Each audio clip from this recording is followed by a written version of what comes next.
Assessment of student learning outcomes. What are the different types of failures? We'll be talking about them in this video and also provide the best practice example so that we can avoid those mistakes.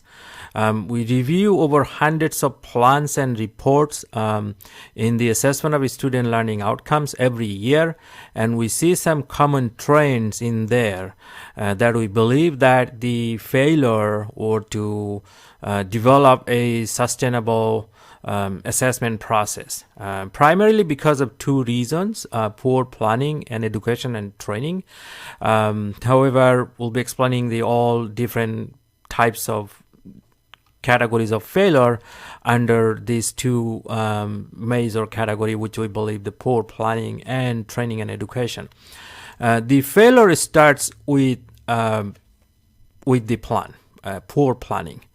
And we see sometimes some plans are there are two categories of poor planning. One is over ambitious, try to do everything.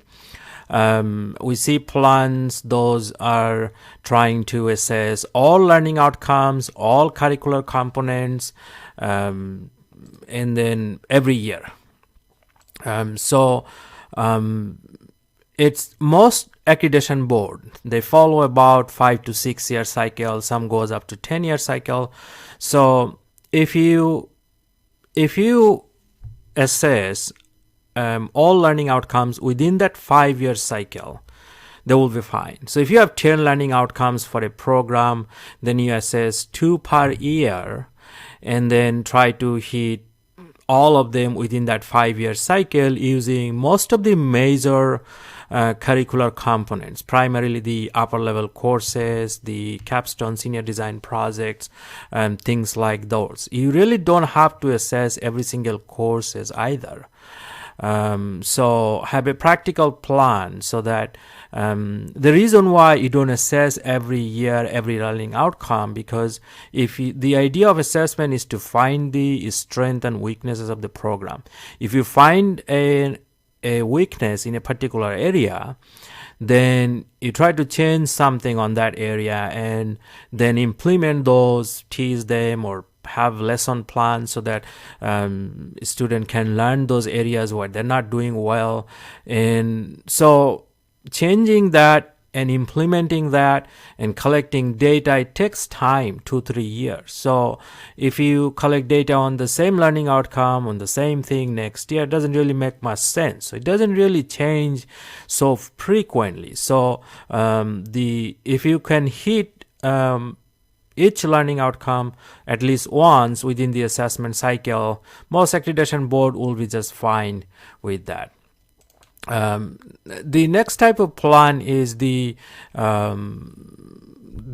most common we see, that they're just checking boxes. The institution requires them to produce assessment report. They're just checking some boxes, which again does not have the main idea of assessment, which is to find the strengths and weaknesses and address them accordingly.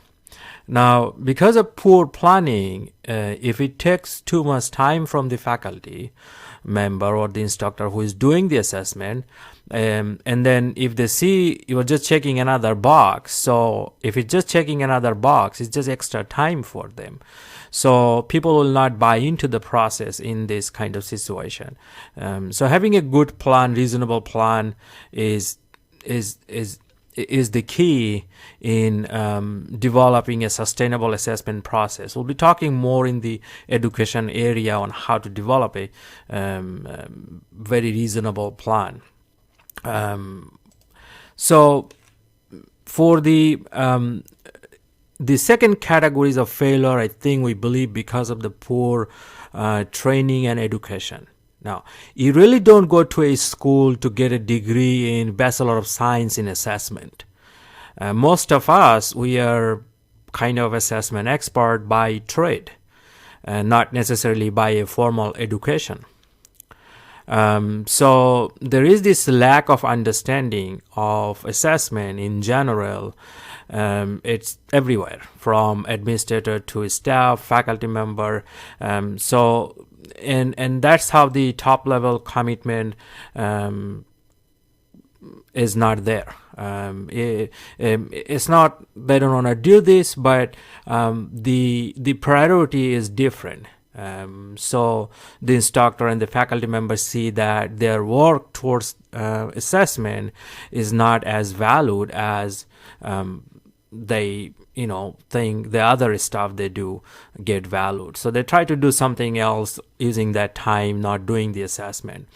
So the top level commitment should be there to have a sustainable assessment process. There should be at least a stakeholder. Someone is telling or reminding people that, hey, we're going to assess this course this year for this particular learning outcome, and collect the data using this assessment instrument. We'll be talking about them in the next section.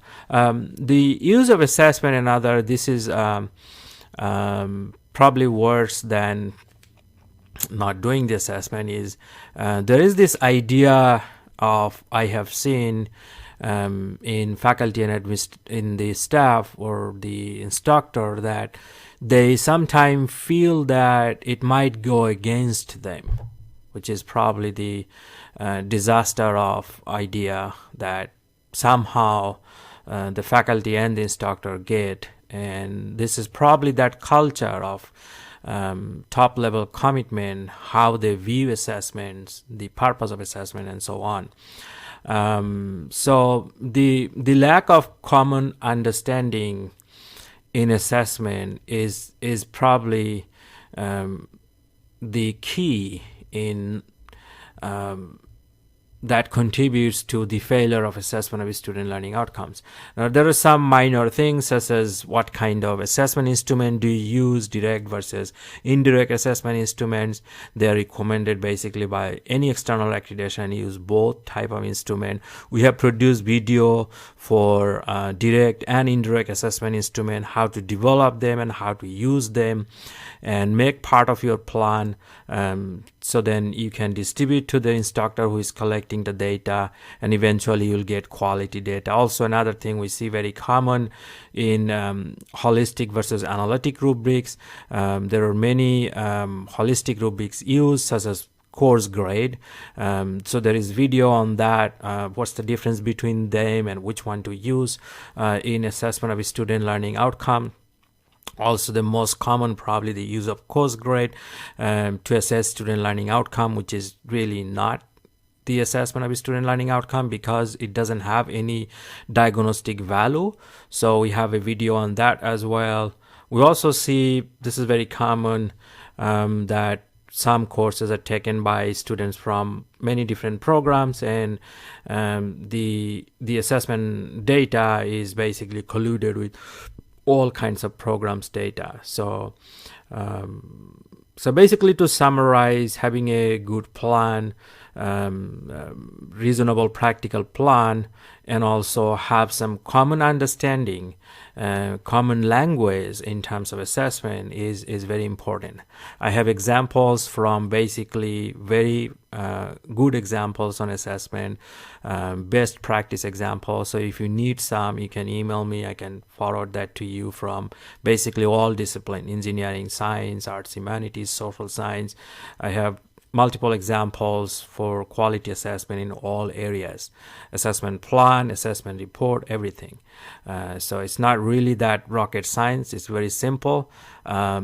But doing this very small amount of work, you can provide a really good experience to your students.